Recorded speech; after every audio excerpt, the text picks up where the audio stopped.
बंदी प्रत्यक्षीकरण, habeas corpus. आज मैं जो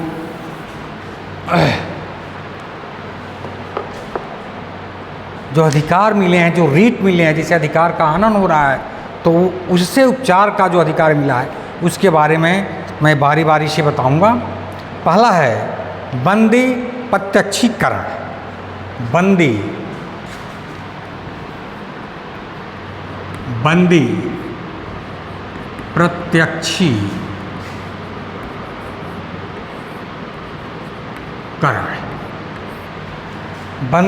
प्रत्यक्षीकरण, हैबियस कॉर्पस, हैबियस कॉर्पस,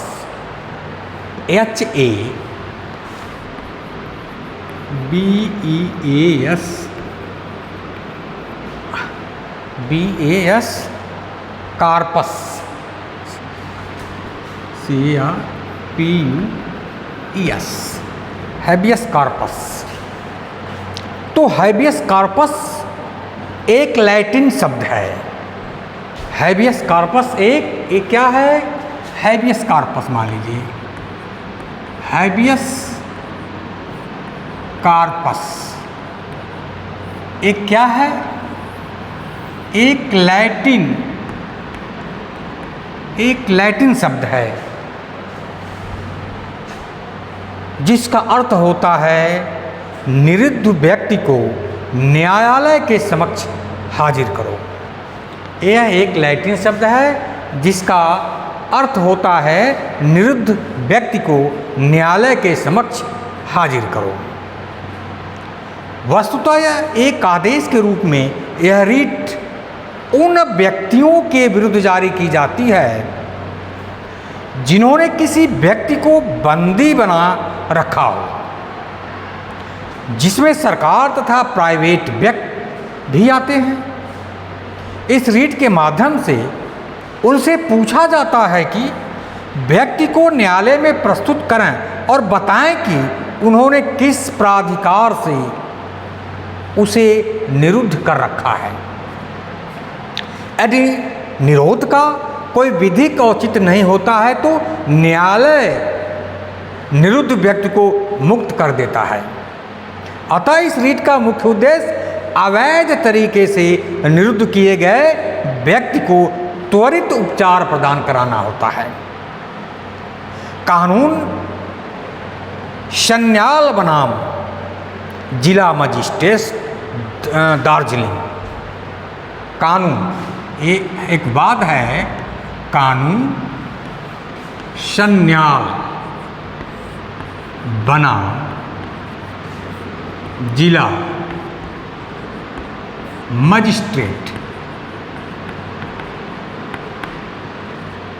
ये दार्जिलिंग का मामला है और 1974, ये 1974 का मामला है और ये दार्जिलिंग का मामला है।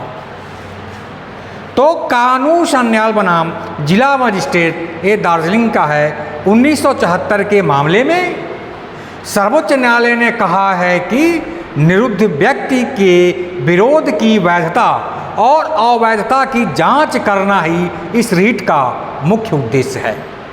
अतः निरुद्ध व्यक्ति को अब न्यायालय में प्रस्तुत करना आवश्यक नहीं है। यह एक प्रक्रियात्मक रीट है और इसका संबंध मौलिक विधि से नहीं बल्कि न्याय पद्धति से है। परमादेश दूसरा है। परमादेश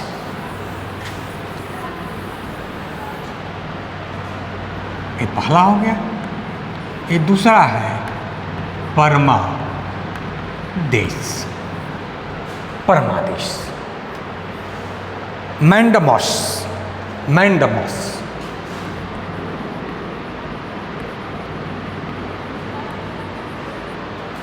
मैंडमॉस। और परमादेश का शाब्दिक अर्थ क्या होता है? तो परमादेश का शाब्दिक अर्थ होता है हम आदेश देते हैं।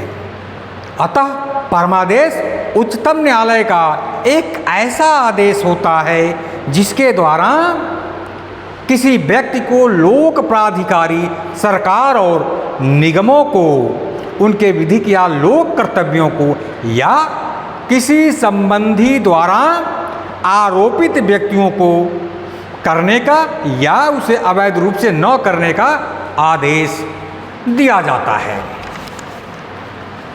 इस रीट द्वारा किसी लोक प्राधिकारी को उसके सार्वजनिक कर्तव्यों को करने के लिए बाध्य किया जाता है। यह रीट निजी व्यक्तियों तथा संविदात्मक दायित्वों को प्रवर्तित करने के लिए जारी नहीं की जा सकती। तीसरा है उत्प्रेषण, सर्टियरेरी। उत्प्रेषण, उत्प्रेषण, उत्प्रेषण, इसका क्या मतलब?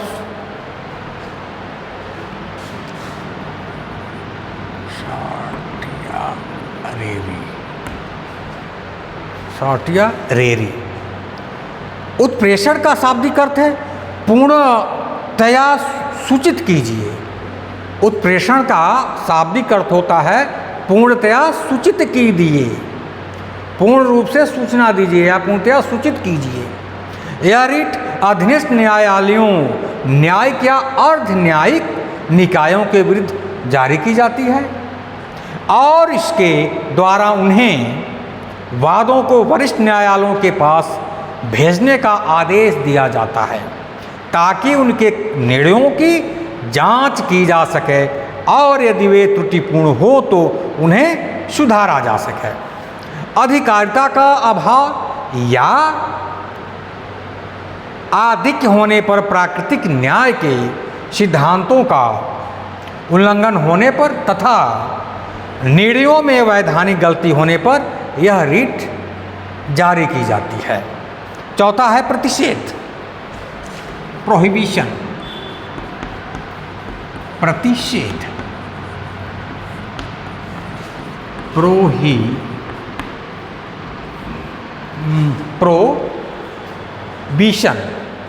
प्रोहिबिशन,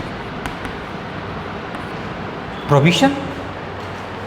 यह रीट कार्यवाही की समाप्ति पर निर्णय को रद्द करने के लिए जारी की जाती है। ये भी क्या, जब कार्रवाई हो जाती है तो उसको निर्णय को रद्द करने के लिए इस प्रतिषेध को किया जाता है। प्रतिषेध एक न्यायिक रीट है और इसके द्वारा अधीनस्थ न्यायालयों या अधिकरणों को अधिकारिता से बाहर जाने या नैसर्गिक न्याय के सिद्धांतों के विरुद्ध कार्य करने से रोकने के लिए जारी की जाती है। इस रीट का मुख्य उद्देश्य अधीनस्थ न्यायालयों द्वारा की गई त्रुटियों को दूर करना है। यह रीट भी केवल न्यायिक और अर्ध न्यायिक निकायों के विरुद्ध जारी की जा सकती है। यह कार्यपालिका, प्रशासनिक अधिकारियों या विधायिका के विरुद्ध जारी नहीं की जा सकती। यदि अधीनस्थ न्यायालय ने अपनी अधिकारिता के बाहर जाकर कार्य किया हो तो इस रीट की मांग अधिकार के रूप में की जा सकती है। यह रीट कार्यविधि के दौरान कार्यवाही को रोकने हेतु जारी की जाती है। अब है पांचवा है अधिकार परीक्षा। अधिकार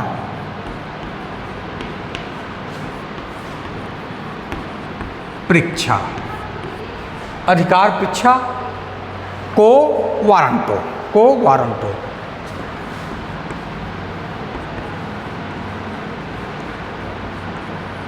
को वारंटो, को वारंटो, को वारंटो, अधिकार परीक्षा। तो को वारंटो या अधिकार परीक्षा का शाब्दिक अर्थ होता है आपका प्राधिकार क्या है। को वारंटो का शाब्दिक अर्थ होता है कि आपका प्राधिकार क्या है। यह रीट ऐसे व्यक्ति के विरुद्ध जारी की जाती है जो किसी सार्वजनिक पद को अवैध रूप से धारण किए हुए हो। इस रीट का मुख्य उद्देश्य किसी व्यक्ति को उस पद को धारण करने से रोकना है जिसे धारण करने का उसे वैध अधिकार नहीं है। यह रिट निजी प्रकृति के पद धारण करने वाले लोगों के विरुद्ध जारी नहीं किया जा सकता। मूल अधिकारों का निलंबन। अब है मूल अधिकारों का निलंबन।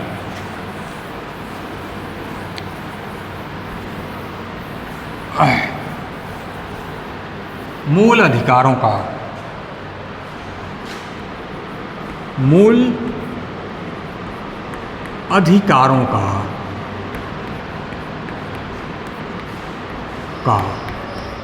निलंबन।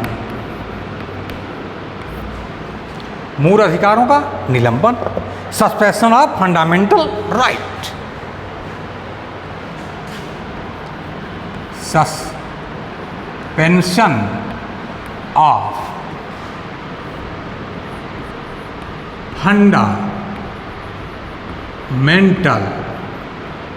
राइट। इसमें क्या है? मूल अधिकार आत्यांतिक नहीं है। मूल अधिकार जो है आत्यांतिक नहीं है और निम्न 4 दशाओं में इसका निलंबन किया जा सकता है। मूल अधिकार जो है आत्यांतिक नहीं है। मूल अधिकार का निलंबन 4 दशाओं में किया जा सकता है। पहला क्या है? प्रतिरक्षा सेना के सदस्यों के संबंध में अनुच्छेद 33। पहला क्या है? प्रतिरक्षा सेना के सदस्यों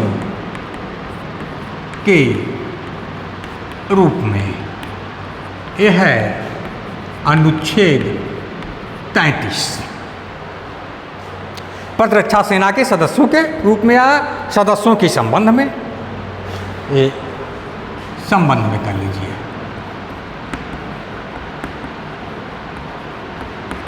संबंध में। दूसरा है जब सेना विधि लागू हो। दूसरा है जब सेना विधि लागू हो। अनुच्छेद 34। तीसरा है संविधान के संशोधन द्वारा, अनुच्छेद 368। तीसरा है संविधान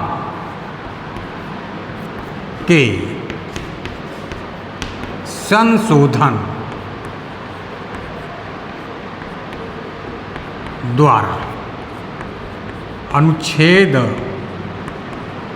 368। और चौथा है आपात उद्घोषणा के प्रवर्तन पर। चौथा है आपात उद्घोषणा। आपात उद्घोषणा के प्रवर्तन पर। उद्घोषणा के प्रवर्तन पर अनुच्छेद 352। तो इन 4 दशाओं में जो है मौलिक अधिकार का भी निलंबन हो सकता है। अनुच्छेद 33 संसद को यह शक्ति प्रदान करती है कि वह प्रतिरक्षा सेना के सदस्यों के संबंध में मूल अधिकारों को किस मात्रा तक निर्बाधित तथा समाप्त कर सकती है ताकि उनमें अनुशासन बना रहे। अनुच्छेद 34 संसद को सेना विधि के लागू होने के समय नागरिकों के मूल अधिकारों पर निर्बंधन लगाने की शक्ति प्रदान करती है। इस तरह से आज मौलिक अधिकार का टॉपिक खत्म हुआ। अब अगले टॉपिक से नीति, निदेशक तत्व और मौलिक कर्तव्य के बारे में बताया जाएगा। धन्यवाद।